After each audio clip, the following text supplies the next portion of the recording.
আসসালামু আলাইকুম।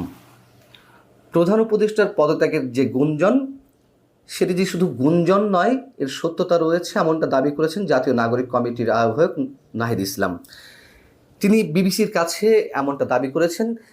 তার এই দাবির পরিপ্রেক্ষিতে আবার অনেকের মনে প্রশ্ন উঠছে যে বিবিসির মতো গণমাধ্যমে তিনি ঢাকঢোল পিটিয়ে আবার এই দাবি করার পেছনের উদ্দেশ্য কি। অনেকে বলছেন যে এর পিছনের উদ্দেশ্যটা হচ্ছে সেনা প্রধান বা সেনাবাহিনীর বিরুদ্ধে তারা ডক্টর ইউনূসের পক্ষে একটি আবেগের জায়গা থেকে ঐকমত্য প্রতিষ্ঠা করতে চায়, সেনাবাহিনীকে অনেকটা চ্যালেঞ্জের মুখে ফেলতে চায়।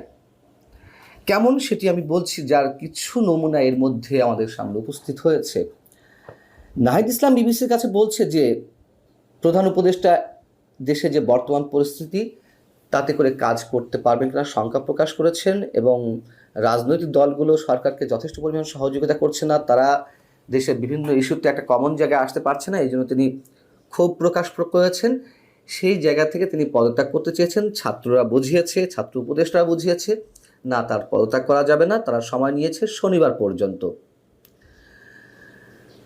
কারা কারা উপস্থিত ছিলেন নাহিদ ইসলাম, ছিলেন মাহফুজ আলম, ছিলেন আসিফ মাহমুদ সজীব ভুঁইয়া, ছিলেন স্থানীয় সরকার বিষয়ক উপদেষ্টা, এবং জাতীয় নাগরিক কমিটির অন্যতম যুগ্ম আহ্বায়ক নাসিরুদ্দিন পাটোয়ারি। এখন শনিবার পর্যন্ত তারা কি সময় নিয়েছে?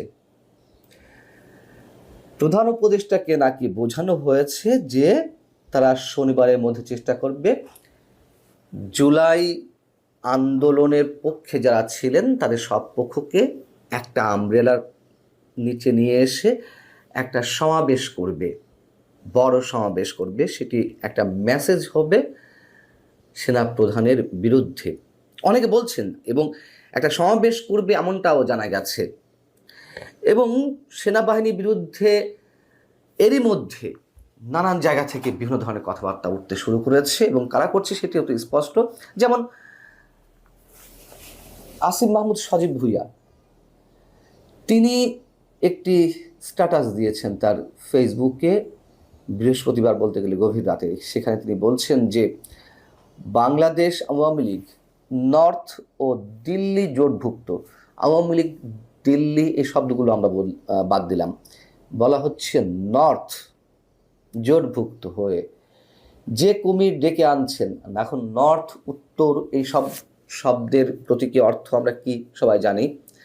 যে কুমির ডেকে আনছেন তা আপনাদেরই খাবে, আপনারা তাদের একজন নন, আপনাদের শুধু সাময়িকভাবে কাজে লাগানো হয়েছে।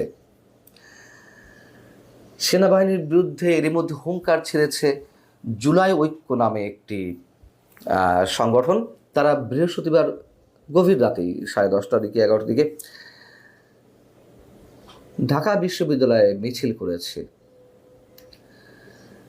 জুলাই ঐক্য বিনষ্টকারী এবং উপদেষ্টা পরিষদের ভারতীয় দোসরদের অপসারণের দাবিতে। সেখানে তারা কি বলেছে? সেখানে তারা বলছে ডক্টর মোহাম্মদ ইউনূসের উদ্দেশ্যে, আমরা আপনার উপর আস্থা রাখতে চাই। আপনার আশপাশে যারা জুলাইয়ের গাদ্দার আছে তাদেরকে অপসারণ করুন। দ্রুত সময়ের মধ্যে জুলাই ঘোষণাপত্র করতে হবে। প্রশাসন ও গণমাধ্যমে যেসব আওয়ামী লীগের দোষরা আছে তাদেরকে অতি দ্রুত সরিয়ে ব্যবস্থা নিতে হবে। ক্যান্টনমেন্ট থেকে একটি গুলি চালানো হলে আমরা বুক পেতে দেব, এমন কথাবার্তাও সেখানে বলা হয়েছে। এখন প্রশ্ন হচ্ছে যে শনিবার প্রধান উপদেষ্টার কাছ থেকে যে সময় চেয়ে নিয়েছে, যেটি জানতে পেরেছি আমরা, যে বিএনপি সহ সব রাজনৈতিক দলকে, জুলাইয়ের আন্দোলনের পক্ষে সব পক্ষকে তারা এক ছাতার নিচে নিয়ে আসবে এবং একটি সমাবেশ করবে। বিএনপি কি তাতে অংশগ্রহণ করবে? বিএনপি তো এরই মধ্যে একটা অবস্থান নিয়ে নিয়েছে। বৃহস্পতিবার তারাও সংবাদ সম্মেলন করে বলেছে যে তাদের যে আগের প্রস্তাব বা এখন যেসব প্রস্তাব তারা দিয়েছে এগুলোর সাথে বা এগুলো মেনে নিতে কোনো প্রকার গড়িমসি করা হলে তারা তাদের সমর্থন এই সরকারের প্রতি রাখবে কিনা তা তারা বিবেচনা করবে। এখন সবচেয়ে বড় যে প্রশ্নটি, সেটি হচ্ছে যে সেনাপ্রধান বুধবার অফিসার্স অ্যাড্রেসে যে কথাগুলো বলেছেন তার কোনোটি কি আপত্তিযোগ্য? তিনি করিডোর নিয়ে কথা বলেছেন, বন্দর নিয়ে কথা বলেছেন, বিদেশি শক্তি শক্তির কোনো খেলা এখানে খেলতে দেওয়া হবে না। তিনি তার সার্বভৌমত্ব রক্ষার জায়গা থেকে এই কথা তো অবশ্যই বলতে পারেন। অনেকে প্রশ্ন তুলছেন তিনি রাজনীতি নিয়ে কথা বলতে পারেন কিনা, নির্বাচন ডিসেম্বরের মধ্যে হওয়া উচিত সে বিষয়ে কথা বলেছেন। বাহিনীর তো নির্বাচনে বা রাজনৈতিক প্রক্রিয়ায় দেশকে এগিয়ে নিয়ে যাওয়ার জন্য এই মুহূর্তে অনেক বড় একটি পার্ট। সেনাপ্রধান 5 আগস্ট দায়িত্ব তুলে নিয়েছিলেন নিজের কাঁধে, সবাইকে আস্থা রাখার কথা বলেছেন তার প্রতি। তাহলে তারা কেন নির্বাচনে কথা বলবে না? জাতিসংঘের মানবাধিকার বিষয়ক রিপোর্ট নিয়ে তিনি কথা বলেছেন, সেটি নিয়ে আমি আলাদা একটা কন্টেন্টে কথা বলবো। এবং তিনি মব ভায়োলেন্সের বিরুদ্ধে কথা বলেছেন, যে আর কোনো মব ভায়োলেন্স সহ্য করা হবে না। এইগুলো বলাকে তার জন্য অপরাধ? কেন এগুলোকে সরকার তার প্রতিপক্ষ হিসেবে, প্রতিপক্ষের জায়গা থেকে কথাগুলো এসেছে এমনটা মনে করছে?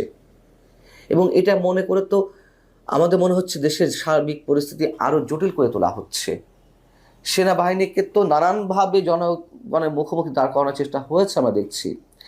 এখন এই যে কথাবার্তা, আসিফ মাহমুদের স্ট্যাটাস কিংবা শনিবার পর্যন্ত সময় নেওয়া প্রধান উপদেষ্টার কাছ থেকে সব রাজনৈতিক দলগুলোকে একসাথে নিয়ে সমাবেশ করবে, যেটা শোনা যাচ্ছে।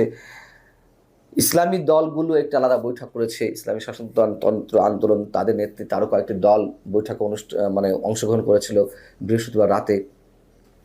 এই যে জুলাই ঐক্য যে হুঙ্কার ছাড়লো, এই সব কিছু আমাদের কাছে কোনো ভালো ইঙ্গিত প্রকাশ করছে না। সেনাপ্রধান কি বলেছেন যে এই সরকারকে এখনই পদত্যাগ করতে হবে? সেনাপ্রধান কি তার বক্তব্যে কোনো ধরনের ইঙ্গিত দিয়েছেন যে সেনাবাহিনী ক্ষমতা নিতে যাচ্ছে? তাহলে সেনাপ্রধানের এই বক্তব্যগুলোকে কেন এত আক্রমণাত্মক হিসেবে ধরছে একটি মহল? মানুষের যে চাওয়া, মানুষের যে প্রত্যাশা, এবং অধিকাংশ রাজনৈতিক দল যত দ্রুত নির্বাচন করা যায় তার পক্ষে তো মত দিয়েছে। তো সেখানে সেনাপ্রধানের বক্তব্য আমরা কিভাবে সাধারণ মানুষ এবং অধিকাংশ রাজনৈতিক দলের বিরুদ্ধে তার বক্তব্য আমরা এইভাবে ধরে নেব? কিন্তু তারপরও এটি করে আরও পরিস্থিতি খুবই ঘোলাটের দিকে নিয়ে যাওয়া হচ্ছে বলে অনেকের কাছে মনে হচ্ছে। ভালো থাকুন সবাই, আল্লাহ হাফিজ।